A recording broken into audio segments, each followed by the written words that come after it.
పిల్లలు కావాలని మీ కలను నెరవేర్చుకోండి. సంప్రదించండి Hegde fertility, Hyderabad, Telangana. Welcome to lights off. కృషి ఉంటే మనుషులు ఋషులవుతారు, మహాపురుషులవుతారు అనే ఒక పాటలోని అర్థాన్ని నిజం చేశారు ఈ వారం మన గెస్ట్. నిరుపేద కుటుంబంలో పుట్టి బాంబేలో కూలీగా పనిచేసిన ఆయన లాయర్ అయ్యారు. లాయర్ అయిన తర్వాత అందరూ లాలా కాకుండా దానికి ఒక ప్రత్యేకత, తనకు ఒక మార్క్ తీసుకొచ్చిన వ్యక్తి ఆయన.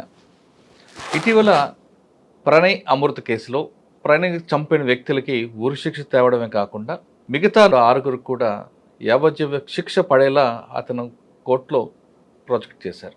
ఆయనే ఈరోజు మన గెస్ట్. ఆయన పేరు Darshanam Narasimha garu, special public prosecutor, Nalgonda. Pranay Amrutha కేసులు తీసుకునేసరికి ప్రభుత్వం, పోలీసులు చాలా ప్రెస్టేజ్గా తీసుకున్నారు. ఈ కేసులో ఖచ్చితంగా నిందితులకు శిక్ష పడాలంటూ ఆయన పెట్టారు. వేరే వాళ్ళైతే చేస్తారు కానీ ఈయన ఒక కమిట్మెంట్ ఉందంటూ పెట్టారు. ప్రభుత్వం కానీ పోలీసులు కానీ ఏ విధంగా అయితే ఆయన మీద నమ్మకం పెట్టారో ఆ నమ్మకాన్ని వమ్ము చేయకుండా, పోలీసులు ఇచ్చిన ఛార్జ్ షీట్ని ఎక్కడ ఫెయిల్ చేయకుండా ఎప్పటికప్పుడు దాని లూప్ హోల్స్ అన్ని సరి చేసుకుంటూ ఆయన కోర్టులో ప్రాజెక్ట్ చేపట్టి ఆ ప్రజెంటేషన్కి కోర్టు ఎటువంటి పరిస్థితుల్లో తప్పకుండా శిక్ష వచ్చింది. ఇక డిఫెన్స్ వాళ్ళు కూడా ఏమాత్రం దాన్ని డినై చేయలేపారు. కేవలం వాళ్ళు ఎంతసేపు అతను ఎస్సీ కాదు అన్న దీని మీద ఆర్గ్యుమెంట్ చేశారు తప్ప అసలు హత్య చేయలేదు అన్న దానికి వాళ్ళకి ఇక్కడ లైన్ దొరకకుండా ప్రొజెక్ట్ చేశారు. ఆ వ్యక్తిని అడిగి ఒక కేసులో కన్విక్షన్ రావాలి, ముఖ్యంగా డెత్ సెంటెన్స్ రావడం అనేది ఎంత కష్టపడాలి, ఏ విధంగా ఆ చైన్ తెగిపోకుండా ప్రొజెక్ట్ చేయాలనే విషయంతో పాటు ఆయనకి ముఖ్యంగా నయం బెదిరింపు కూడా ఉన్నాయి. ఆ బెదిరింపులు ఏ విధంగా ఉన్న విషయాన్ని సార్ అంటే తెలుసుకుందాం. సార్ నమస్తే అండి. సాధారణంగా అందరూ కూడా చెప్తుంటారండి చిన్న కుటుంబం, ఆదర్శ కుటుంబం, రైతు కుటుంబం అని. కానీ మీది ఒక డిఫరెంట్ స్టోరీ, మీది ఒక రోల్ మోడల్ స్టోరీ. ఎక్కడో నిరుపేద కుటుంబంలో పుట్టి చిన్నప్పుడే తండ్రి చనిపోయిన తర్వాత అమ్మ మీద భుజాల మీద పెరిగి, మీరు ఒక్కరే కాదు మీ కుటుంబం అంతా పెరిగి, తర్వాత 10th క్లాస్ పాస్ అయిన తర్వాత బాంబే వెళ్ళి అక్కడ పనిచేయడం, తిరిగి అందరూ ఈ ఫీల్డ్లోకి రావడం, ఈ ఫీల్డ్లో కూడా ఒక సక్సెస్ కేస్ స్టడీలు తీసుకురావడం అనేది చాలా గ్రేట్. ముందు మీ కష్టానికి వచ్చిన ఫలితానికి మిమ్మల్ని అందరూ చూడడానికి మీకు ప్రశ్నగా థ్యాంక్స్. నమస్తే. ఎక్కడో సాధారణంగా బొంబాయి వెళ్ళిపోయాం. బాంబేలో ఏదో రోజువారీ జీతంకి వస్తుంది. ఆ బాంబే అనగానే వడాపావు తినుకుంటూ వచ్చిన దాంతో బతికేసే కొంతమంది ఉంటే కుర్రాలకి మీరు భిన్నంగా మనం ఎలాగైనా సరే సాధించాలనే లక్ష్యంతో మీ సంకల్ప బలానికి ఇది తోడైంది. అసలు ఆ బాంబే వెళ్ళిన తర్వాత ఎందుకు ఇటువైపు మారాలనుకున్నారు? మారిన తర్వాత మీరు పడ్డ కష్టం ఎలాగుందో, ఆ జర్నీ ఎలా కొనసాగింది? పర్టికులర్గా చెప్పాలంటే నయం బెదిరింపులు ఏ విధంగా ఉండేవి? మీరు పీపుల్స్ వార్ కేసులు కూడా చాలా కేసులు వాదించారు కాబట్టి అటువైపు నుంచి సపోర్ట్ ఎలాగుంటుంది? పీపుల్స్ వార్ కేసులు అనగానే పోలీసులు కూడా ఒకవైపు మీ మీద నిఘా ఉంటుంది. ఈ తరుణంలో అమృత ప్రణయ్ కేసు తేవడం, ఆ కేసుని ఎక్కడ ఏమాత్రం చిన్న క్లాష్ లేకుండా ఒక డెత్ సెంటెన్స్, ఒక లైఫ్ తీసుకురావడం అనేది ఇంపాసిబుల్. ఇవన్నీ తీసుకొచ్చారు. కానీ ఇందులో ఒక రిపోర్టర్ విక్టిమ్ యాంటీగా సాక్ష్యం చెప్పడం, అయినా మీరు దాన్ని క్రాస్ ఎగ్జామ్లో క్రాస్ చేయించడం, మొత్తం స్టోరీ అంతా ఒక సినిమా స్టైలే కనిపిస్తుందండి. మనం ప్రణయ్ అమృత కేసు వెళ్ళే ముందు మీరు బాంబే నుండి ఎందుకు ఇటు లాయర్ వైపు రావాలనుకున్నారు? అక్కడ జరిగిన ఘటన ఏంటి? బాంబేలో మీరు పడ్డ కష్టాలు ఏంటి? లాయర్గా మీరు ఈ స్థాయికి రావడానికి ఆ జర్నీ ఎలా కొనసాగింది చెప్పండి. ముఖ్యంగా హైడ్రీమ్ ప్రేక్షకులకు నమస్కారం. మాది సంస్థ నారాయణపురం మండలంలో కోతులపురం గ్రామం. అది ఇప్పుడు యాదాద్రి డిస్టిక్లోకి వస్తుంది. Old Nalgonda district. మా గ్రామంలో ముఖ్యంగా మా నాన్నగారు వాయిలపల్లి అయితే మా అమ్మమ్మ ఊరికి వచ్చి ఇల్లరికంగా ఉన్నాడు. మా నాన్నగారు ముఖ్యంగా కమ్యూనిస్టు భావజాలం ఉన్న వ్యక్తి. అప్పటికి సిపిఎం పార్టీలో పనిచేసినాడు. మా ఊర్లో ఏంటంటే ఒక దొర ముస్లిం, ఆయన ఊర్లో పెద్ద ఇల్లు గడి. మా తాతగారి కొంత భూమి ఉన్నది. అయితే మా ఊరు ఎట్లానంటే నిజానికి కుల వివక్ష భయంకరమైనటువంటి ఉన్నటువంటి ఊరు. దీనికి తోడు ప్రకృతి కూడా విభజన ఎట్లా చేసిందంటే మా ఊరు మాదిగా ఇండ్లు ఒక 10 నుంచి 15 ఉంటాయి. దీని మధ్యలో ఒక వాగు, ఆ వాగు అవతల సుదరోళ్ళు అని అంటారు, అంటే బీసీలు. వీళ్ళంతా వర్షం వచ్చిందంటే సంబంధం తెగిపోతుంది. కిరాణం కానీ ఇంకేమైనా ఉంటే ఆ ఊరికి వెళ్ళి తీసుకొచ్చుకోవాలి, సూదరిళ్ళకి వెళ్ళి. మా తాతగారి బావులు కొద్దిగా గొప్ప వ్యవసాయ భూములు ఊర్లోకి వెళ్ళి నడుచుకుంటూ వెళ్ళాలి. ఊరి నుంచి దొరగారి ఇల్లు నుంచి ముందు నుంచి వెళ్ళాలి. దొర ఒకవేళ ఎదురైతే మా తాతగారు ఏమన్నా నేను నడుచుకుంటూ పోయేవాడిని. చెప్పులు చేతి పట్టుకొని మళ్ళీ ఊరవతలే వేసుకోవాలి ఆయన కనబడని స్థలంలోకి వెళ్ళిన తర్వాత. సో అంత భయంకరమైన కుల వివక్ష ఉండేది. ఆ తర్వాత మా నాన్నగారు కమ్యూనిస్టు ఉద్యమాల నుంచి ఆ తర్వాత కూలి సంఘాలు పెట్టి ఆ తర్వాత జరిగిన క్రమంలో మా నాన్నగారి పైన దాడి జరుగుతుంది, హెడ్ ఇంజరీ. తర్వాత వైద్యం సరిగా అందకపోవడం వల్ల ఆయన చనిపోతాడు. తర్వాత మా తాతగారు, మా అమ్మమ్మ, మా అమ్మ వాళ్ళ ఇంట్లోనే మేము పెరిగి ఇదైనాము. ఆ తర్వాత మా మామగారు, మా అన్న, నేను ముగ్గురం 10th క్లాసు నారాయణపూర్ హాస్టల్లో చదువుకున్నాము. అప్పటికంటే ముందు సర్వేలో నా ఎడ్యుకేషన్ 2nd నుంచి 9th వరకు, 9th నుంచి 10th వరకు నారాయణపూర్ హాస్టల్లో చదువుకున్నాను. 10th క్లాస్ ఎగ్జామ్ తర్వాత మా కుటుంబ పరిస్థితి కొద్దిగా ఆర్థికంగా ఇబ్బందులతోటి అప్పటికే మా ఊరు నుంచి వలసగా బొంబాయికి పోయినటువంటి వాళ్ళు ఉన్నారన్నమాట. మా మామ కూడా మా ఇద్దరిని, మా అన్న నన్ను తీసుకొని 10th క్లాస్ ఎగ్జామ్ రాసిన తర్వాత నాకు తెలిసి ఏప్రిల్లో ఎగ్జామ్ అయిపోయింది, మేలో మేము బొంబాయికి వెళ్ళిపోయాం. బొంబాయిలో ఎట్లుండేదని అంటే ఈ ఎలక్ట్రిసిటీ అనేది కిందికి వెళ్ళి ఉంటుంది. ఏదన్నా కరెంటు పోల్ట్ పోయిందని అంటే దాన్ని తవ్వి అక్కడ కనెక్షన్ ఇవ్వాలన్నమాట. ఇక్కడికి వెళ్ళిపోయిన వాళ్ళే అక్కడ కాంట్రాక్ట్ తీసుకొని వలస కూలీలను అందరినీ వాళ్ళు డైలీ వేజెస్ కింద పెట్టుకొని కంపెనీ నుంచి కాంట్రాక్ట్ తీసుకొని వీళ్ళ కూలీలుగా ఇచ్చేవాళ్ళం. ఆ కాంట్రాక్టర్ దగ్గర మేము పనిగా కుదిరినాం. అప్పటికి 10th క్లాస్ కాబట్టి నేను మైనర్ని అయినప్పుడు కూడా 2-3 నెలలు పెట్టుకున్నాడు తను నన్ను కూలీగా. పెట్టుకున్న తర్వాత మైనరు నువ్వు ఇబ్బంది అవుతుంది నాకు రేపు పొద్దున అని తీసేసిన తర్వాత ఇక మా అన్న అప్పటికి స్పిట్స్ తోటి ఉండే ఆయన ఊరికి వచ్చేసిండు. మా మామగారు 2-3 నెలలు ఉన్నాడు, ఆయన వచ్చేసిండు. ఒక్కరినే మిగిలిపోయిన బొంబాయిలో, పని లేదు. ఆ తర్వాత నా మిత్రుడు ఒక లెటర్ రాస్తాడు, నీలయ్య అని. 10th క్లాస్ ఇద్దరం కలిసి బాగా కష్టపడి చదువుకున్నాము.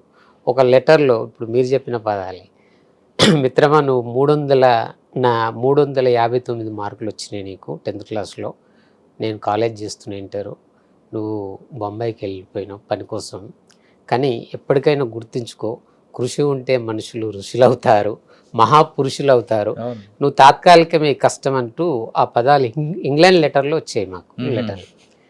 సో ఆ తర్వాత నేను మా ఊరు అతను అడ్డ మీద గోరగాం, నేను ఉండేది గోరగాంలో బొంబాయిలో. మా ఊరు అతను అప్పటికే మేస్త్రి, పని ఎక్కడ దొరుకుతలేదన్న ఉద్దేశంతో తను నన్ను చూసిండు, రోజు అడ్డ మీద నిలబడడం మళ్ళీ వెళ్ళిపోవడం ఇంటికి, ఇదంతా చూసి ఒకరోజు ఒక మేస్త్రికి అప్పచెప్పాను. ఆ మేస్త్రికి అప్పచెప్తే తను తీసుకెళ్ళి యాక్చువల్గా ఏంటంటే ఇల్లు కట్టాలి అని అంటే బగడ్ అంటే పర్మిషన్ లేకుండానే ఇండ్లు కట్టుకుంటారు, జోప్డా పట్టీలు అదంతా, అది పెద్ద స్లమ్ ఏరియా అనమాట గోరెగాం. సో నాకు అతను తీసుకెళ్ళి ఏమన్నాడంటే 500 ఇటుకలు ఉంటాయి, ఆత్గాడిస్ అని అంటే ఈ ఇసుకను డంప్ చేయాలి, సాయంత్రం వరకల్లా చెయ్యి పని అని అన్నాడు. అంటే నేను ఆ పని అప్పచెప్పింది మధ్యాహ్నం వరకల్లా కంప్లీట్ చేసిన. 500 ఇటుకలు, ఒక 2 ఆత్గాడిస్ అంటారు, అంటే ఈ భుజానికి వేసి గుంజుకుంటూ వెళ్ళాలన్నమాట. తను మధ్యాహ్నానికి అన్నానికి వచ్చిన తర్వాత, తమ్ముడు నువ్వు చాలా బాగా చేసినావు, ఇక నువ్వు నా దగ్గర పని పెట్టుకుంటా నిన్ను అని చెప్పి అట్లా తన దగ్గర పనిచేస్తూ మిగతా మేస్త్రీలకంతా పరిచయాలు ఏర్పడి, అప్పటికి తెలుగులో ఇంగ్లాండ్ లెటర్లు రాసేది, అప్పటికి సెల్ ఫోన్ లేవు. ఈ తెలుగు వాళ్ళంతా నన్ను బాగా, అప్పటి 10th చదువుకున్నా కాబట్టి వీళ్ళ దగ్గర ఉండి లెటర్లు రాయించుకునేవాళ్ళు. గుజ్జ గల్లీ దగ్గర ఉండేటోండి నేను, ఏది బొంబాయిలో. సో 30 రూపాయలు అప్పుడు రోజు కూలి, 30 రూపాయలు అడ్డ మీద. అది నా పని చూసిన తర్వాత అప్పటికి మైనర్లకు 20 రూపాయలు అట్లా ఇచ్చారు, కానీ నా పని చూసిన తర్వాత 30 రూపాయలు డైరెక్ట్ ఇచ్చేసింది నాకు. 30 రూపాయలు ఏం సరిపోతుంది అక్కడ ఇంటి? అప్పటికి 85-86 ఆ ప్రాంతం. 10th క్లాస్ నాది 87లో కంప్లీట్ అయింది. అప్పుడు అడ్డ మీద కూలి 30 రూపాయలే. కరెక్టే, 30 రూపాయలతో ఇంటి అద్దె. కానీ రోజు అంటే ఇంటి అద్దె అంటే స్లమ్ ఏరియాలో దాదాపు ఒక చిన్న రూమ్లో దాదాపు 7-8 మంది 10 మంది ఉండేవాళ్ళం. 10 మంది ఒక్క రూమ్లో ఉండేటువంటి ఆ స్లమ్ ఏరియా అది అలాంటిది. కాబట్టి దాంట్లో కూరగాయలు కానీ అన్నం కానీ అవన్నీ ఖర్చులు వెళ్ళేది. సో అట్లా నేను అడ్డ మీద గోరగం అడ్డ మీద పరిచయాలు ఏర్పడ్డ తర్వాత అందరూ పరిచయాలు ఏర్పడి పనికి తీసుకుపోవడం మొదలుపెట్టారు. అయితే ముఖ్యంగా దీంట్లో గోరగం దాంట్లో ఈస్ట్లో దుబేద్ అని చెప్పి ఒక సూపర్వైజర్ సివిల్ ఇంజనీరింగ్ దగ్గర పనిచేస్తున్నాడు. ఓకే. ఆయన ఒక స్కూల్లో కాంట్రాక్ట్ పట్టుకున్నాడు బాత్రూమ్లు ఇవన్నీ రిపేర్ చేయడానికి. అక్కడ నేను నా మిత్రునితో పనికి వెళ్ళినప్పుడు అక్కడ స్కూల్ పిల్లలను వాళ్ళందరినీ చూసినప్పుడు నేను సిమెంట్ తోటి బాగా నిండిపోయి ఉన్నప్పుడు నా పరిస్థితి ఏంది ఇట్లా ఎందుకు అయింది అని చెప్పి ఒకసారి నేనుగా అర్థం చేసుకున్నాక నేను పనిచేసే విధానంలో కూడా కమిట్మెంట్గా అతను చూసిండు. అరే నీకు ఫిక్స్ పగార దేంगे तुम मेरे पास काम करो तो अच्छा कर रहे हैं అంటే नहीं सब मैं जरूरी मुल्क जाएंगे కాలేజ్ में పడేంगे అని చెప్పి అన్న. నైరే తుమారా లైన్ తుడిగైరే అన్నాడు. అన్న తర్వాత కొన్ని రోజులకే సమ్మర్ వచ్చింది. వచ్చిన తర్వాత మా తాతగారు చనిపోయిండు. అప్పటికి నేను ఒక బలంగా నిర్ణయించుకున్నా మళ్ళీ కాలేజీకి వెళ్ళాలి. మా ఊర్లో ముగ్గురం మొత్తం 5గురికి ముగ్గుట్లో నాతో పాటు ఇంకో అతను 10th క్లాసు ఆపేసిండు, ఇంకో అతను ఇంటర్ చేస్తున్నాడు. అంటే కాలేజ్ చేస్తే గవర్నమెంట్ స్కాలర్షిప్ వస్తుంది అనేది ఒకటి వినిపించింది నాకు బొంబాయిలో ఉన్నప్పుడే లెటర్లు రాయడం వల్ల. సో కాలేజ్ చేయడం వల్ల డబ్బులు గవర్నమెంటే ఇస్తుంది, హాస్టల్స్ కూడా ఉంటాయి అనేది ఒకటి నాకు అర్థమైంది. సో అప్పుడు మళ్ళీ నేను బొంబాయికి వెళ్ళి వచ్చి మా తాత అంత్యక్రియలు పాల్గొన్న తర్వాత నాతో పాటు 10th క్లాస్ చదివి తర్వాత ఆపేసి ఇదే చెదర్గడ్డ దగ్గర సవేరా హోటల్లో పనిచేస్తున్నాడు నా క్లాస్మేట్. అతని దగ్గరికి వెళ్ళి ఎట్లాగైనా మనం చదువుకోవాలి ఏంది అని అంటే తను ఆ హోటల్కి వెళ్ళిన తర్వాత బాగా అప్యాయంగా మాట్లాడి కూర్చోబెట్టి టీ తాపి ఆ రాత్రి అంతా దానికి ఎదురుగా ఒక చెవ అని ఉంటుంది సర్కిల్, ఆ సర్కిల్లో పడుకొని రాత్రంతా ఖచ్చితంగా మనము కాలేజ్ చేయాలి, నువ్వు నాతో పాటు ఉండు ఏం కాదని అతనికి కొద్దిగా నచ్చజెప్పి మేమిద్దరం వెళ్ళి మళ్ళీ నారాయణపుర స్కూల్కి వెళ్ళి సర్టిఫికెట్లు టీసీలు అవన్నీ తీసుకొని మల్క్పేట్ కాలేజీ అట్లాగే 3 ఇంటర్మీడియట్ కాలేజీలలో అప్లై చేసినాం. తనకేమో చించలగూడలో వచ్చింది, నాకేమో మల్క్పేట్ ఈవినింగ్ కాలేజ్ వచ్చింది. ఈవినింగ్ కాలేజ్ వచ్చిన తర్వాత మళ్ళీ సమ్మర్ వెకేషన్ రాగానే మళ్ళీ బొంబాయి బాట పట్టేది నేను. అంటే 2 నెలలు అక్కడ పని చేసుకుని అడవిన పరిచయాలు ఏర్పడ్డాయిగా. అట్లా మళ్ళీ మా అమ్మ కొంత పంపేది, రైస్ పంపేది, మా అన్న కొంత సహకారం చేసేది. ఇట్లా ఇంటరు ఆ తర్వాత ఇంటర్మీడియట్ బై లక్కీలో ఒక సబ్జెక్ట్ పోతుంది ఇంగ్లీషు. మళ్ళీ నేను బొంబాయిలో ఉన్నప్పుడే ఇంటర్లో నాకు క్లోజ్ ఫ్రెండ్ ఉంటాడు మధు అని, తను నా గురించి ఇంటర్మీడియట్ బోర్డుకి వెళ్ళి రిజల్ట్ తెలుసుకుంటాడు. ఒక్కటే సబ్జెక్ట్ పోయింది అని తెలుసుకుని లెటర్ రాస్తాడు. లెటర్ రాస్తే ఆ లెటర్ చదువుకొని నువ్వు నరసింహ నువ్వు వస్తే ఆ సబ్జెక్ట్ కూడా వెళ్తుంది, వచ్చి ఎగ్జామ్ రాసుకో అని అంటాడు. ఆ తర్వాత మళ్ళీ నేను వచ్చి ఎగ్జామ్ రాస్తా, కోటిలో ఒక విక్రమ్ గైడ్ బుక్ తీసుకుంటా, వారం రోజులు చదువుతుంది, చదివితే 54 మార్కులు వస్తాయి. సూపర్. ఇంటర్లో ఇంటర్మీడియట్ ఫస్ట్ టైము నేను మా ఊర్లో పాస్ అయింది. సో పాస్ అయిన తర్వాత చాలా సంతోషం అనిపించింది. నెక్స్ట్ ఏంటి, డిగ్రీ చేయాలి కాబట్టి ఈ అబ్బాయి నాతో పాటు ఇంటర్ వరకు రాగలిగిండు, చెంచల్గూడ చదువుకున్న అతను. ఆ తర్వాత ఇక అతను వేరే పనిలోకి వెళ్ళిపోయాడు. అతనికి 2 తమ్ముళ్ళు 3 ఉండేది, వాళ్ళ అమ్మ నాయన కూడా లేరు, చాలా పేదరికం. నాకంటే మా అమ్మ మా అన్న మా మామ కొంత హెల్ప్ చేశారు కానీ తనకి ఎలాంటి హెల్ప్ లేదు కాబట్టి ఇంటర్ నుంచి తను డ్రాప్ అవుట్ అయ్యిండు. ఆ తర్వాత నేను మళ్ళీ డిగ్రీ అంబేద్కర్ కాలేజ్లో సీట్ వచ్చింది, బీకామ్ వచ్చిన తర్వాత మళ్ళీ నేను అప్పుడు ఈ శివగంగ థియేటరు సరూర్ నగర్ రోడ్లో పేషెంట్స్ కోసం కట్టుకుండాలి తాత ఎప్పుడో, ఆ రూమ్లలో కిరాయికి ఉండేది. మేము 80 రూపాయలు కిరాయి, నాకు 20 రూపాయలు పడేది కిరాయి.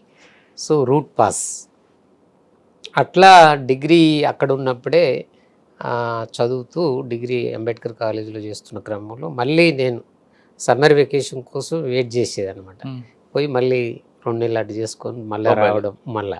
ఇది నా డిగ్రీ మొత్తం డిగ్రీ అయిపోయేంత వరకు సెకండ్ ఇయర్ వరకు ఇది జరిగిన తర్వాత ఒకనొక టైంలో బొంబాయిలో షెల్టర్ ప్రాబ్లం అయింది, పనికి ఇబ్బంది అయింది, ఆ తర్వాత హెల్త్ పాడైంది. ఇప్పుడు నాతో క్లాస్మేట్గా పనిచేసి 10th వరకు ఇంటర్కి వచ్చి ఆగిపోయినాడు బొంబాయికి వెళ్ళిపోయారు వాళ్ళు. మళ్ళీ నా క్లాస్మేట్స్ అంతా మా ఊరు వాళ్ళంతా బొంబాయికి వెళ్ళిపోయారు. వెళ్ళిపోయి అక్కడ పనిచేస్తూ అక్కడే ఉండేది. వాళ్ళదంతా చూసి ఏంది నరసింహ పరిస్థితి ఘోరంగా ఉంది, ఎందుకు ఇంత ఇబ్బంది పడతావు, వెళ్ళిపోవడం బెటర్ కదా అని సజెస్ట్ చేసారు. చేసిన తర్వాత ఇక నేను లా ఫస్ట్ ఇయర్ అయిపోయి సెకండ్ ఇయర్లో అనుకుంటా వీటి జంక్షన్ అని ఉంటుంది రైల్వే స్టేషన్, అన్ని రాష్ట్రాలకు వెళ్ళిపోతుంది. ఇంటర్నల్. అక్కడ నేను ఒక శపథం చేసుకున్నా, ఏమనంటే ఇక బొంబాయికి రాను, లేబర్ వర్క్ రాను, దేనికి రాను, వస్తే కనుక ఒక ఎంప్లాయీగా వస్తా, ఒక పొజిషన్లో ఉండి వస్తా తప్ప ఎట్టి పరిస్థితుల్లో బొంబాయికి వర్క్ మాత్రం రాను అని చెప్పి శపథం చేసుకొని లైన్లో టికెట్ తీసుకొని ఈ రైల్వేలో ఏంటంటే ఈ జనరల్ కంపార్ట్మెంట్కు ఈ అమాలీలు సీట్లు వేసుకుంటారు, వాళ్ళు కొనేసుకుంటారు.